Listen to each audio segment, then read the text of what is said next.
अस्सलाम वालेकुम स्टूडेंट्स, मेरा नाम है अबरार चौहान। आज हम फर्स्ट ईयर केमिस्ट्री का चैप्टर नंबर 2 और उसमें मौजूद फिल्ट्रेशन से रिलेटेड टॉपिक्स को डिस्कस करेंगे। फिल्ट्रेशन कैसे होती है, इसमें यूज़ होने वाले डिफरेंट ऑपरेटर्स क्या हैं, फिल्ट्रेशन मीडिया क्या होता है और फिल्ट्रेशन मीडिया कैसे एडजस्ट किया जाता है ऑपरेटर्स के अंदर। इन सारी चीज़ों को आज के लेक्चर में हम डिस्कस करेंगे।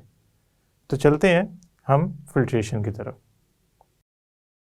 आपने यकीनन जब चाय को बनते हुए देखा होगा, उसके बाद हम करते क्या हैं, कप में डालने से पहले स्ट्रेनर के ज़रिए जो चाय की बारीक पत्ती या लीव्स के पार्टिकल्स होते हैं उनको चाय से लैदा करते हैं। अगर ये नहीं करेंगे तो वो हमारे जो टी का कप है उसमें तैरते रहेंगे और हमारे लिए वो पीना मुश्किल हो जाएगा। ये जो स्ट्रेनर है जो इन दो चीज़ों को यानी कि सॉल्यूशन को और बड़े बड़े टी लीव्स या इनसॉल्युबल पार्टिकल्स को जो उसमें हल नहीं हो पा रहे अलहदा करता है, ये प्रोसेस फिल्ट्रेशन कहलाता है। हमारी किडनीज फिल्ट्रेशन का प्रोसेस करती हैं। हार्मफुल टॉक्सिन्स और ऐसे ही चीज़ें जो हमारे ब्लड में हमें नुकसान पहुंचा सकती हैं, किडनी उसको हमारे ब्लड से सेपरेट कर देती है। फेस मास्क भी तो फिल्टर है, हार्मफुल सब्सटेंसेस को रोकता है और ऑक्सीजन को पास होने देता है। एसी के इंडोर यूनिट के ऊपर फिल्टर लगा होता है जो डस्ट से बचाता है उस एसी की मशीन को। तो इसका मतलब ये हो गया फिल्ट्रेशन का प्रोसेस तो हमारे इर्द गिर्द हो रहा है और बहुत सारी चीज़ों में हो रहा है। तो आज हम इसको साइंटिफिकली पढ़ते हैं। फिल्ट्रेशन का प्रोसेस असल में एक ऐसा प्रोसेस है जिसमें आप इनसॉल्युबल पार्टिकल्स को लिक्विड या गैस से अलहदा करते हैं। तो इसकी स्टैंडर्ड डेफिनेशन अगर हम समझना चाहें तो a process to separate insoluble particles from liquid और गैस। ये इनसॉल्युबल पार्टिकल्स इम्प्योरिटीज़ भी हो सकती हैं, प्रेसिपिटेट भी हो सकते हैं, कोई केमिकल रिएक्शन से बनने वाले इनसॉल्युबल कंपाउंड्स भी हो सकते हैं, या ये सैंड भी हो सकती है। यूजुअली फिल्ट्रेशन का प्रोसेस अप्लाई करते हुए ये सोचा जाता है कि दो डिफरेंट साइजेस की सब्सटेंसेस एक दूसरे से अलग हो सकती हैं। दो डिफरेंट साइजेस की सब्सटेंसेस एक दूसरे से अलग इसलिए हो जाती हैं क्योंकि फिल्टर एक को तो पास होने देता है, दूसरे को पास नहीं होने देता। सेकंड, जो फिल्ट्रेशन का प्रोसेस है वो फिल्टर मीडिया के जरिए होता है। फिल्टर मीडिया क्या है? Filter media is something which do the filtration.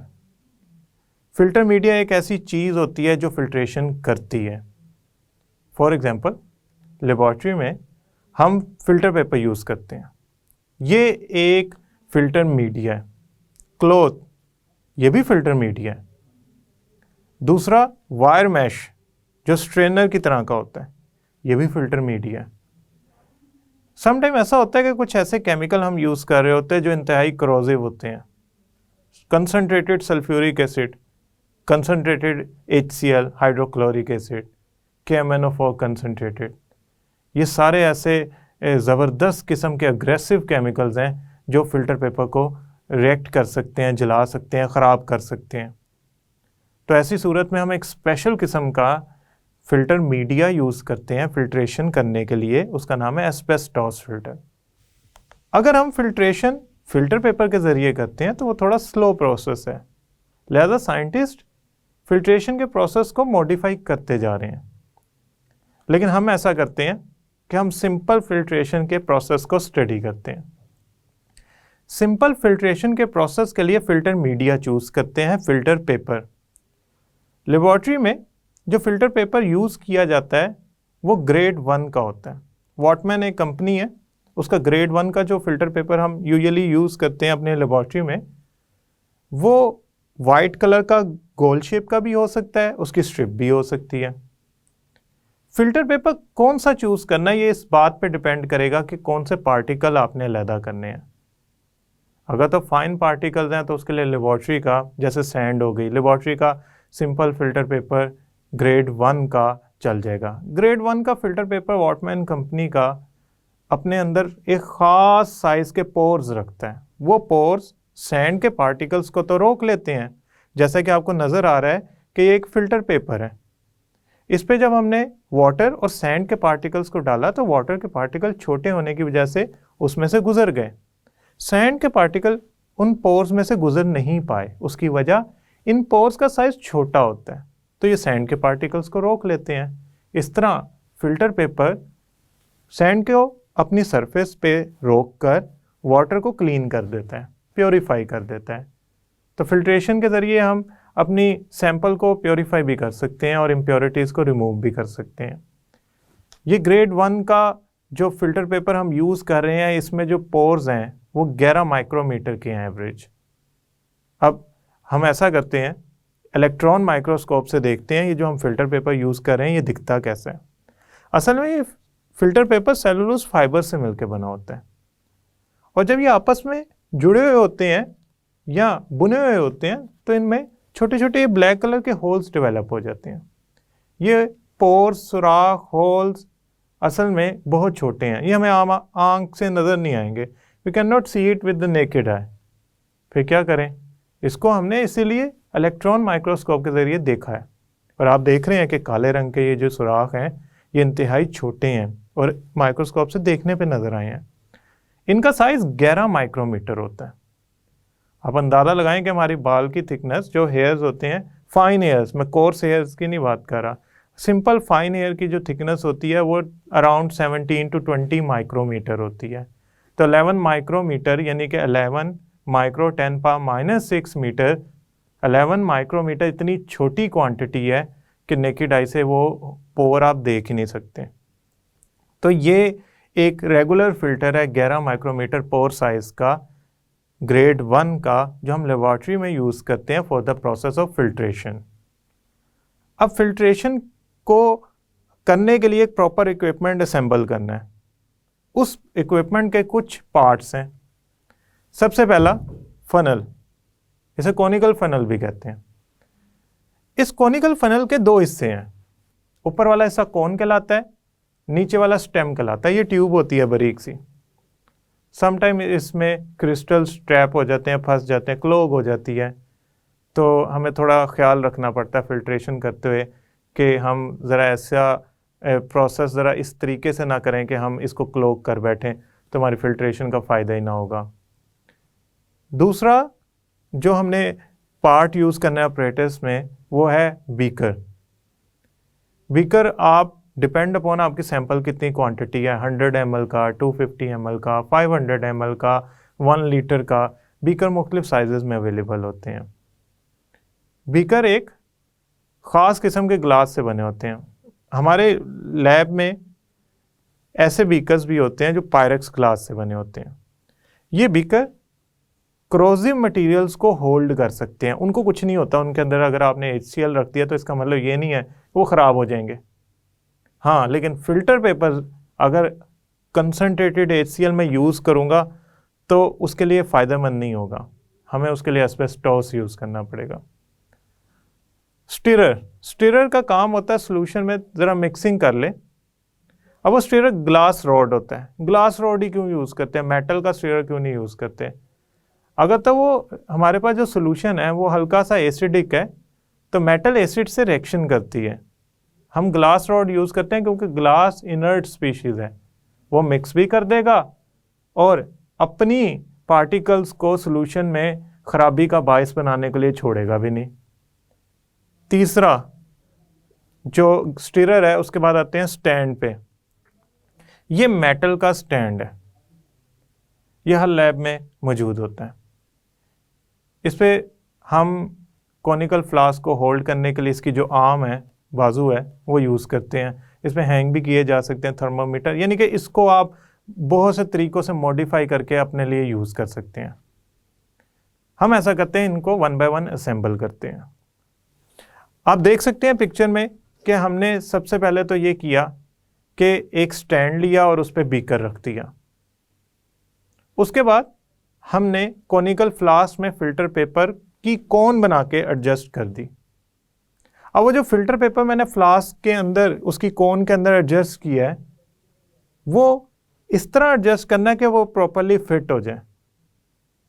Otherwise solution उस फिल्टर पेपर के अंदर से गुजरने की बजाय साइड से गुजर जाएगा, फिल्ट्रेशन तो ना हुई ना।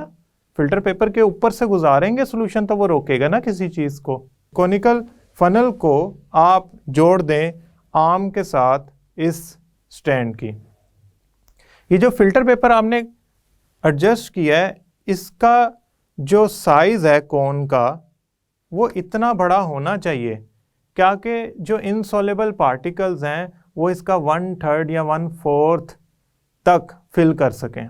ऐसा ना हो आपका फिल्टर जो पेपर लगाया वो छोटा सा है, इनसॉल्युबल पार्टिकल बहुत ज़्यादा हैं, तो वो क्या कर रहे हैं, बाहर निकल आए हैं, फिल्टर पेपर की भी जो बाउंड्रीज हैं उससे भी बाहर आ गए हैं। इन दैट केस हमारा सारा जो प्रोसेस है वो ज़ाया गया। तो तकरीबन 1/3 और 1/4 तक रेसिड्यू को फिल करना चाहिए फिल्टर पेपर के अंदर। यानी कि आप यूँ समझ लें 1/2 भी बहुत ज़्यादा है, 1/3 1/4 तक रेसिड्यू फिलिंग हो सकती है। जो आपने कौन ये ली है ये इस बात की ज़मानत है कि फ़िल्ट्रेशन कितनी अच्छी होती है। ये फ़िल्टर पेपर की कौन कैसे बनती है ये हम नेक्स्ट टॉपिक में फोल्डिंग ऑफ फिल्टर पेपर के अंदर पढ़ेंगे। दूसरी बात, ये जो फिल्टर पेपर हमने फिट किया है, ये जो कोन ऑफ हमारे पास फनल है, जो फनल की कोन है उससे थोड़ा सा नीचे होनी चाहिए। अगर ये उससे तकरीबन आप यूँ समझ लें कि 1 सेंटीमीटर नीचे होगी तो सोल्यूशन ईजीली उसमें से पास करेगा और वो बाहर की तरफ नहीं गिरेगा। तो ये जो रिम है, ये जो गोल दायरा है कौन का फनल का, ये ऊपर होना चाहिए और इसके अंदर जो फिल्टर पेपर फिट किया वो इस रिम से 1 या 2 सेंटीमीटर नीचे होना चाहिए। ये जो फनल की स्टेम है, it should be attach to or it should touch the wall of beaker. इसको वॉल ऑफ बीकर से इसलिए टच करना चाहिए क्योंकि जब इसमें से सोल्यूशन गिरेगा तो वो हो सकता है स्प्लैशिंग करे। अगर तो वो डाइल्यूट एसिड भी है तो वो खुदा ना खास्ता आँख में उसकी छींटे यानी कि स्प्लैशिंग की वजह से जो उसके ड्रॉप्स हवा में आएंगे वो पड़ गए तो नुकसान पहुंचा सकते हैं। तो हमने कोशिश करनी है कि ये जो फनल की स्टेम है, this should attach, this should touch with beaker wall, ताकि वो साथ साथ होता हुआ बीकर की वॉल से नीचे आए, उसके ड्रॉप्स ना गिरें, उसकी स्प्लैशिंग ना हो, ताकि हमें नुकसान ना हो। अब ये फिल्ट्रेशन हो रही है, स्टीरर से लाया जा रहा है और ऊपर से जो इनसॉल्युबल पार्टिकल्स हैं वो उसका सॉल्यूशन फिल्टर पेपर के ऊपर गिराया जा रहा है। आप देख रहे हैं कि फिल्टर पेपर कुछ पार्टिकल्स को रोकता जा रहा है और कुछ बाकी जो लिक्विड है उसको पास ऑन होने दे रहा है।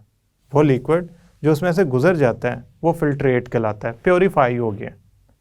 और जो ये इनसॉल्युबल पार्टिकल फिल्टर पेपर के ऊपर रह गए हैं ये रेसिड्यू कहलाते हैं। तो हमारे पास ये टर्म्स भी याद रखनी है कि जो हमारे इनसॉल्युबल पार्टिकल्स की कलेक्शन फिल्टर पेपर के ऊपर आई है ये रेसिड्यू है और वो जो सोल्यूशन पास कर गया वो फिल्ट्रेट है। अब स्टूडेंट्स हमने फोल्डिंग ऑफ फिल्टर पेपर को समझना है। उसके लिए हम ऐसा करते हैं, एक फ़िल्टर पेपर लेते हैं। फोल्डिंग ऑफ फिल्टर पेपर कैसे होती है, उसके क्या स्टेप्स हैं ज़रा देखते हैं। ये एक फ़िल्टर पेपर है, हमने अगर इसको फोल्ड करना है तो हमें इसके जो डायामीटर के अलोंग यानी कि बिल्कुल दरमियान से एक दफ़ा फोल्ड करना है। ये लें, मैंने इसको बिल्कुल दरमियान से फोल्ड किया तो ये हाफ सर्कल में कन्वर्ट हो गया। पहले ये कंप्लीट सर्कल था, जब डायामीटर में से फोल्ड किया तो ये हाफ सर्कल में कन्वर्ट हो गया। अब दूसरा फोल्ड आपने ऐसे करना है कि ये एज इस एज से, ये ए एज है ये बी एज है, आपने इस तरह फोल्ड करना है कि ए एज बी एज के साथ मैच ना करे।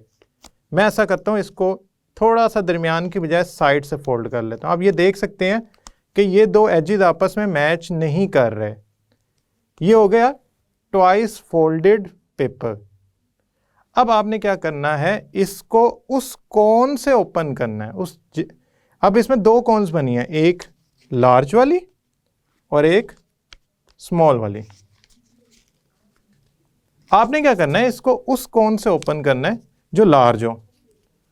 अब इसका सरफेस एरिया ज़्यादा है, इसमें ज़्यादा सोल्यूशन आ सकता है और इसमें ज़्यादा बेहतर फिल्ट्रेशन हो सकती है। हमने इसको ये ओपन कर लिया, अब इसने कोन की शेप अटेन कर ली। अब ये कोन की शेप बन गई। कैसे हुआ? पहले हमने इस पेपर को मिड से फोल्ड किया, उसके बाद ऐसे फोल्ड किया कि ये दो एजेस आपस में ना मिलें। उसके बाद वो कोन ओपन की जो साइज में लार्ज है, अब हमने क्या किया, इसको फनल में फिट कर देना है। फिट करने के लिए इसको वेट कर लेंगे तो ये प्रॉपरली फिट होगा। जो कोनिकल फनल्स होती हैं उनका जो कोन का निचला हिस्सा होता है, एज जो होता है, उस उधर जो एंगल बन रहा होता है उसे कहते हैं, वैसे तो वो एज एपेक्स कहलाता है और उधर जो एंगल बन रहा होता है वो एपेक्स एंगल कहलाता है। ये एपेक्स एंगल 60 होता है, तो इसका भी एंगल 60 के अराउंड बनना चाहिए ताकि ये प्रॉपरली उसमें फिट हो जाए। अगर ये प्रॉपरली उसमें फिट होगा तो फिल्ट्रेशन का प्रोसेस बेहतरीन होगा। प्रॉपरली फिट करने के लिए आप इसे वेट भी कर सकते हैं ताकि वो उसमें प्रॉपरली एडजस्ट हो जाए। अगर ये कहीं से भी फिट नहीं हुआ तो फिल्ट्रेशन का प्रोसेस खराब हो जाएगा। क्यों? सॉल्यूशन साइड से गुजर सकता है। वैसे भी इसकी proper fitting gentle suction create करती है जिससे सॉल्यूशन इसके अंदर से गुजर के फिल्टर होता हुआ नीचे से निकलता है और इम्प्योरिटीज को इसके ऊपर छोड़ जाते हैं। तो स्टूडेंट्स, मुझे उम्मीद है कि आपने फोल्डिंग ऑफ फिल्टर पेपर भी आज सीख लिया है। स्टूडेंट्स, फ्लूटेड फिल्टर पेपर आम फिल्टर पेपर की फोल्डिंग से थोड़ा डिफरेंट होता है। इससे होने वाली फिल्ट्रेशन की स्पीड भी ज़्यादा होती है क्योंकि इसमें ज़्यादा चैनल बने होते हैं।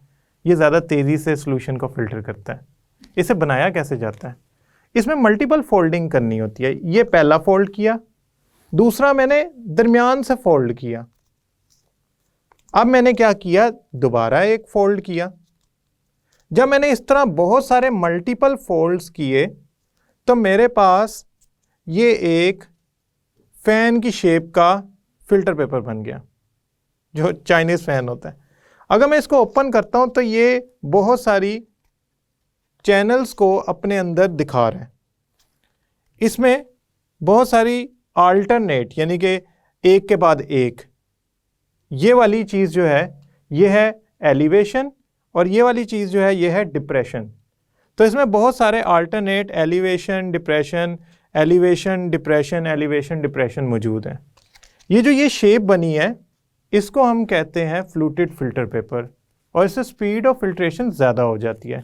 ये कैसे बनता है? मल्टीपल टाइम फोल्डिंग करने से। जैसा कि आप पिक्चर में देख सकते हैं कि ये फ्लूटेड फिल्टर पेपर इंतहाई ज़बरदस्त किस्म के फिल्ट्रेशन के लिए इस्तेमाल हो सकता है क्योंकि इसमें मल्टीपल डिप्रेशन और एलिवेशन आपके सॉल्यूशन को नीचे की तरफ चैनलाइज कर देते हैं और उससे फिल्ट्रेशन की स्पीड किसी हद तक इम्प्रूव हो जाती है। इसकी फोल्डिंग के लिए अगेन आपने मल्टीपल फोल्ड्स करने हैं जिससे इसके अंदर बहुत सारी एलिवेशन और डिप्रेशन बन जाएंगी और ये इस शेप में आ जाएगा। तो स्टूडेंट्स, आज हमने फिल्ट्रेशन का process, folding of filter paper को पढ़ा है। याद रखिएगा, फिल्ट्रेशन का short question as a definition आ सकता है। वो फिल्टर मीडिया के बारे में पूछ सकता है जिसमें फोल्डिंग ऑफ फिल्टर पेपर या फ्लूटेड फिल्टर पेपर, जो कि मोस्ट इंपॉर्टेंट शॉर्ट क्वेश्चन है। जो फिल्ट्रेशन का प्रोसेस है वो आप लेबॉर्ट्री में बहुत दफ़ा यूज़ करेंगे, तो लिहाजा अब आप याद रखिएगा कि फिल्ट्रेशन एक इम्पॉर्टेंट प्रोसेस है, लेबॉर्ट्री टेक्निक है, एनालिटिकल केमिस्ट्री का हिस्सा है जिसमें हम इनसॉल्युबल पार्टिकल्स को सेपरेट करते हैं सॉल्यूशन से ताकि हमारा सिस्टम या हमारा सॉल्यूशन जो है वो प्योरीफाई हो जाए। मैं उम्मीद करता हूँ कि आज का लेक्चर आपको समझ आया होगा और आपकी बहुत सी जो क्वेश्चंस है वो क्लियर हुए होंगे। नेक्स्ट लेक्चर में हम क्रूसिबल्स को पढ़ेंगे। तब तक के लिए अल्लाह हाफिज़।